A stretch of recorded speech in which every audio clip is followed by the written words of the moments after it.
The kitchen went quiet in a way that felt permanent. His father stood at the counter, back turned, and said the words slowly, so there could be no mistake. 6 months. 6 months to make something of this music, or it was over. The dreaming, the demo tapes, all of it. Georgios Panayiotou, 18 years old, opened his mouth and nothing came out. He looked down at his hands. They were trembling. He didn't know it yet, but the clock his father started that night would create George Michael. To understand that kitchen, you have to understand the boy standing in it. Georgios was the shy one, the quiet kid with glasses who sang to himself in the dark because no one else was listening. In the Panayiotou house, music was not a future. His father, Jack, had come from Cyprus with nothing and built a restaurant with his own hands. Work was real. Songs were not. Every evening that belief sat at the dinner table like a guest who never left. But upstairs, something was quietly growing. His name was Andrew Ridgeley. They had met at school when Georgios was 12, the confident boy who chose the shy one, who saw something no one else bothered to look for. By 1981, they were inseparable. Andrew didn't just believe Georgios could sing. He believed it the way you believe in gravity, as fact. And when your own father cannot see you, being seen by one person can save your life. Andrew kept saying the same thing, over and over. We have to record something. Now. By day, Georgios was invisible. He tore ticket stubs at the local cinema. He played records in a restaurant where nobody looked up from their plates. He rode the bus to work with melodies running through his head, and on one ordinary ride, a saxophone line arrived out of nowhere, a melody he scribbled down and tucked away. He was 17 when he wrote it. The world would one day know it as Careless Whisper. That afternoon, it was just a secret in a teenager's pocket. At home, the silence with his father grew heavier. Jack was not cruel. He was frightened his son would waste his life chasing something that only happens to other people. That is a kind of love too, though it rarely feels like it. And so the 6 months began. Here is the truth of everything that followed, the line this whole story rests on. The world would fall in love with a voice. But first, one friend had to convince a boy he deserved to be heard. Andrew's plan was almost laughably small. They had no studio, no money, no manager. What they had was a borrowed 4-track recorder set up in the Ridgeley family living room, and roughly £20 between them. £20, the price of a nice dinner, to launch what would become one of the biggest acts on the planet. They pushed the furniture back. They plugged in the machine, and Georgios stood in front of a microphone in a suburban living room, terrified. They recorded their rough sketches in a single burst, songs held together with tape and nerve, a cheeky, joyful thing called Wham rap, a shimmering daydream about a club in the sun, and that bus ride melody, the saxophone whisper, barely a minute of it. When Georgios heard his own voice played back, something shifted in his chest. It didn't sound like the Shy Boy from Bushey. It sounded like someone who might actually survive. Andrew just grinned. "Told you," he said. Then came the part nobody puts in the fairy tale. They carried that cassette to record labels across London, and the answer kept coming back the same. No. Some didn't even listen past the first minute. Georgios would stand on the pavement afterward, the tape back in his jacket pocket, doing the maths no one else could see. How many weeks of the 6 months were already gone? Each rejection was not just a no to the music. It felt like a no to him, and the clock at home kept ticking. There was one night when Georgios almost quit. He sat on the curb outside another closed door and said quietly, "Maybe my dad is right. Maybe this is what growing up is. Letting it go." Andrew didn't give a speech. He just sat down next to him on the cold pavement and said, "One more. We try one more." Sometimes an entire future hangs on 2 words spoken on a curb at night. One more. Neither of them knew that the next door would be the one that opened. His name was Mark Dean, and he was barely older than they were. A young music man from the same suburbs, hungry to sign something before the big labels noticed him. The cassette found its way to him. He played it, and by the second song, he understood what he was hearing. That voice.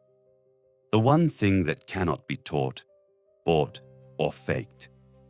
Within days, he wanted to meet them. He offered them a record deal. And here, the story turns, because that deal came with a trap inside it. In March 1982, in an ordinary cafe over cups of tea, 2 teenagers signed the contract that would haunt them for years. No lawyer read it first. They were 18 and 19, terrified the offer would vanish, watching the 6 months bleed away. The terms were brutal. Pennies per record. Georgios signed anyway. When you have spent your whole life feeling invisible, the first person to say yes owns a piece of you.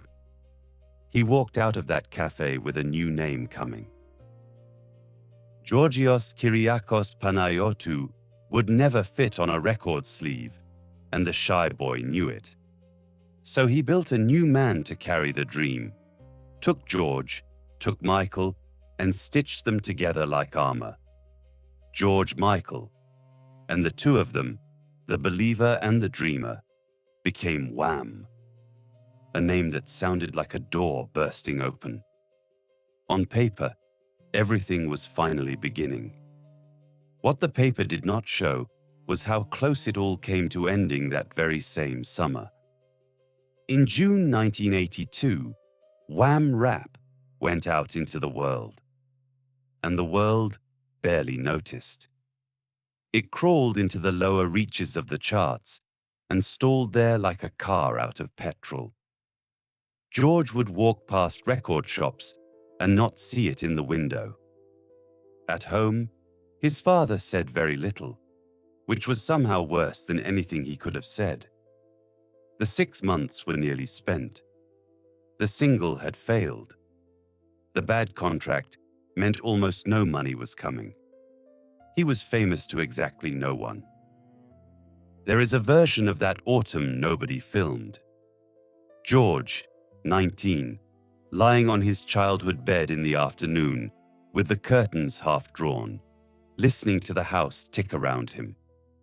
Downstairs, the smell of his mother Leslie's cooking. Her footsteps pausing outside his door. The small, helpless pause of a mother who knows her child is hurting and cannot fix it. She never barged in. She just made sure there was always a plate for him. Some kinds of love are quiet like that.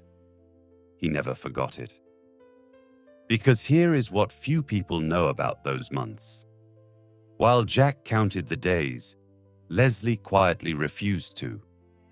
She had heard her son sing when he thought no one was listening, through bedroom walls, over the noise of the kettle, and she knew. Mothers know. She never argued with her husband at the table. But more than once, she slipped her son a few pounds for the bus into London and said nothing about where it went. He carried that secret kindness for the rest of his life. By November, it was almost over. The label was losing patience. The follow-up single, Young Guns, was doing what the first one did, hovering, stalling, dying just outside the charts that mattered.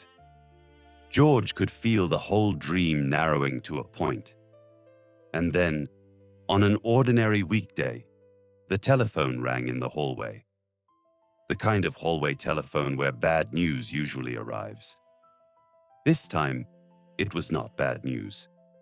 It was the strangest, most impossible stroke of luck of his entire life. A band had dropped out of Top of the Pops, the biggest music show in Britain, millions watching every week, and the producers needed someone by Thursday. Somewhere down a desperate list, someone said the word Wham. George put the phone down and stood in the hallway, not moving, his heart going like a drum. One television slot, one song, one chance to undo every closed door of the past year. They had barely 3 days, and they had never performed on television in their lives. So they rehearsed in the only place they could, a cramped room, furniture shoved to the walls, working out every step of a dance routine like schoolboys before a talent show. George drilled it for hours, past the point of sense, because he understood one thing with terrible clarity. Talent had opened the door, but talent alone would not be enough. Millions of people would give him roughly 30 seconds before deciding. 30 seconds to justify 18 years. He didn't sleep that week. On the night, standing in the wings of that television studio, George Michael, 6 months almost gone, felt his legs shaking under him. Then the music started, and something extraordinary happened. The shy boy stayed behind in the wings, and someone else walked out under the lights. He moved like he had been born there. He sang like the room owed him something. Across Britain, in living rooms and kitchens, millions of strangers looked up from their evenings at the same moment. Within weeks, Young Guns climbed into the top 3. The song that had been dying was suddenly everywhere. On kitchen radios, in cars, spilling out of shop doorways. George would stand in the street and hear his own voice coming from a stranger's window and feel the ground tilt gently under him. The boy nobody listened to was now being heard by an entire country. But there was one listener he could not stop thinking about. One man whose verdict still mattered more than all the rest. Jack Panos never made a speech either. That was not his way. But the 6-month deadline was never mentioned again. It simply dissolved, the way hard things sometimes do, without ceremony. Years later, George would say his father showed love the only way his generation of men knew how, by going quiet when he was proud. One evening, Jack watched his son on the television in the lounge and said nothing at all. But he did not change the channel. In that house, that was a standing ovation. And yet, tucked inside the triumph was something almost no one noticed. The armor worked too well. George Michael, the confident creation, was now the one everyone wanted, and Georgios, the quiet boy who built him, began to disappear behind his own invention. The applause was real, and it was enormous, and it never quite reached the place where the silence had lived. He had proven his father wrong in 6 months. It would take him the rest of his life to prove it to himself. When people tell the story of Wham, they start with the hits, the sunshine, the stadiums, the smiles. They rarely start where it actually began. A kitchen ultimatum, a borrowed recorder, £20, and 2 boys on a curb saying one more. Every song you have ever loved by George Michael exists because of that living room. Because one friend, refused to let a shy boy stay invisible. Andrew never asked for credit. He didn't need it. He had been right. So the next time you hear that voice, in a kitchen, in a car, on some quiet December evening, remember what it took just to be heard at all. The world fell in love with George Michael. But first, in an ordinary suburban living room, one friend had to convince a boy named Georgios that he deserved to be heard. That is where the voice was born. Not on a stage, in a friendship.